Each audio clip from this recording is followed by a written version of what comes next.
This your boy E. Wilson, and JTC is on the move right over here at DFW International Airport. For those who may not know me, my name is Eric Wilson. I work here at DFW now for almost the past 12 years. I used to work in Newark, New Jersey, and I started at JFK. And so I'm super excited because the next Informational Picket is in New York City, downtown Manhattan, in Times Square. Wow. That is awesome. I'm super excited about it.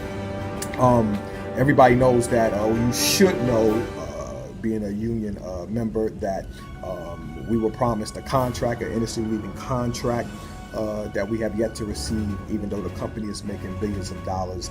At the same time, we want to stand against outsourcing jobs out of the U.S. into other countries. So one of the things that's going on is a lot of guys, even down here in Dallas, I'm sure it's around the system, who are commuting. You know, we want to get those stations open back up so these guys and ladies can go back home to their families and work in their stations. I commuted for 17 years, so I know how it is to want to be with family, but yet you have to be going 3 to 4 to 5 days a week. So with that being said, listen, we started these informational pickets on July the 26th down here in Dallas. Wow, Dallas did it big. It was phenomenal. And it's bringing awareness around the world of what's going on and how we're due for a contract. Then we went down to Miami in August. I believe it was August 24th down in Miami. That was powerful. That was powerful. And we loved it that the terminals was low, the ceiling was low, and you know, people were out there, families was out there just like in Dallas, you know, coming together. The fellowship is nothing that you have probably never experienced before, working for this company and being a part of the union. And so then after that, in September, you know, Chicago did it big down there at Wrigley's Field. And so I wasn't able to make that one, but I was shooting Miami. And then right after that, the next week, we was in Los Angeles, California. And again, impact was made. People came out. The union is unifying like never before. The pilots, the co-pilots, the flight attendants, gate agents, stores, all these different departments. We got departments I'd never even heard of that are coming out there, along with Southwest Airlines. Other airlines are coming out to support us getting the contract that we deserve. So then after that, we was in Frisco. I didn't make Frisco. Man, I wanted to be in Frisco. And I know that San Francisco had a great turnout too. So we've been building momentum. So now here we are, New York City, the city that never sleeps. Listen, my peoples at JFK and LaGuardia, you're going to have people coming from all around the world to support the picket there in New York. Now, Let me just say something about some of the issues. One of the issues that I face just with talking to different members. And don't get me wrong, you got to understand whether it's a union, a company, or us as employees, it's people. Nobody's perfect. It just is what it is. There's no organization on this planet that is perfect. So I was having a conversation yesterday with somebody, and they was just tearing the union apart. I'm just being honest, tearing the union apart. And so I'm not saying that what the guy was saying was wrong. I didn't have the information, but this was my question to him. I said, me personally, I said, I've been with the company almost 28 years, 27 and a half years. And I said, for years, I didn't go to meetings and I wasn't up to date on business. I said, however, I said, I really didn't talk about the union leadership because I wasn't really taking it serious. And that's my fault. I said, that's my fault. So I said, me as being a member of any kind of team, I have a responsibility. I need to be informed.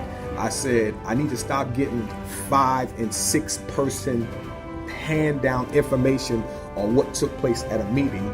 I need to take my butt over to the meeting and see what's going on for myself. So I said, what's going on is that you got all this information traveling to people, and once it leaves the first person, it changes each time. And when you get it, you have no clue of what's really going on.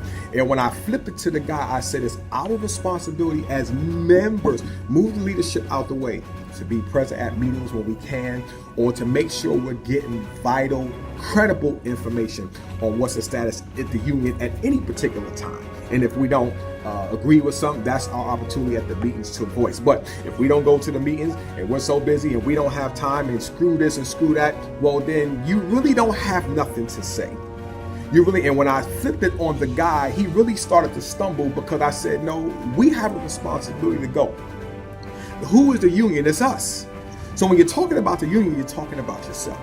With that being said, New York City, listen, I know people have their own issues, whether who's president, who did this last administration, all that. Listen, my question to you is that, do you want the industry leading contract that we were promised? I think I heard yes, you need to be there. Now, we know everybody can't be there. Somebody still has to work to run the airline. But listen, for those who can, you need to be. This is your chance to join in on the fight on your turf. There's going to be those of us who are trying to get down there from Dallas up to New York. Please don't let us show y'all out. And we're up there taking planes and taking days off and all this stuff to come out there to support our brothers in Local 501, which I used to be a part of. And then the guys and girls, for whatever reason, don't want to come out and support. We're building momentum. I don't know what you've heard, but for those of us who've been at these pickets, it has been a life-changing experience for all of us. I believe for all of us. From the people that I've talked to in the different cities around the country, it has been life-changing because it's the first time in all these years that all the different work groups are coming together. So we're making progress. We have an absolutely excellent negotiating team who's been negotiating, sacrificing time and energy to get this contract that we deserve. Some of y'all may not know, your negotiating team has given up birthdays, funerals, anniversaries, all kind of time at home. Listen, let me tell you something. Mr. Brian Parker's up there right now, him and Brian Golden from Local 591. And these guys have been running around the country. Brian's a strategic action coordinator, talking to you guys on the ramp. These guys are the real deal, and they really care that we get what we deserve. So give them the utmost respect. They're fighting on your behalf. So let me ask you a question. If the negotiating team stops negotiating, can you go in and negotiate on their behalf? Can you go in there in front of the American Airlines negotiating team, whoever's in charge, and negotiate on their behalf? All we have is the union, us, to go in there and fight for what we want. If the negotiating team stops right today, we're done. So what's the best can happen? We can get the contract we deserve. So I encourage you to back the negotiating team, to come out there. You are valuable. Don't think that because, nobody knows you're not valuable. It's about numbers. And the more we can show downtown Manhattan, Times Square, we say New York is the city never sleep. Don't sleep through this picket. You need to be there. I'm telling you, you need to be there. Our future is on the line. And while people around the country are fighting about a whole lot of different things, this is your opportunity to fight for your future. Let me look at my notes here and make sure I got everything. I usually don't do this, but I'm trying to make sure I hit the point here. I think that's it. Industry leading contract. New York, share this video. Though some people going to see this video from New York, I still know a lot of people at JFK. I'm not going to name drop right now. I still know a lot of people at JFK. I know people at LaGuardia. Listen, you need to be out there. It is not a waste of time. I wouldn't waste my time trying to get up to New York if it was a waste of time. So listen, New York, we're looking for you. It's our time to get the contract that we deserve. If we don't have the union, our leadership team fighting for us, it's already a done deal. And we're probably all going to be jobless. So this your boy E. Wilson right here at DFW International Airport, reminding you, if you're going to have a conversation, even in Times Square, New York next week, make it a good one.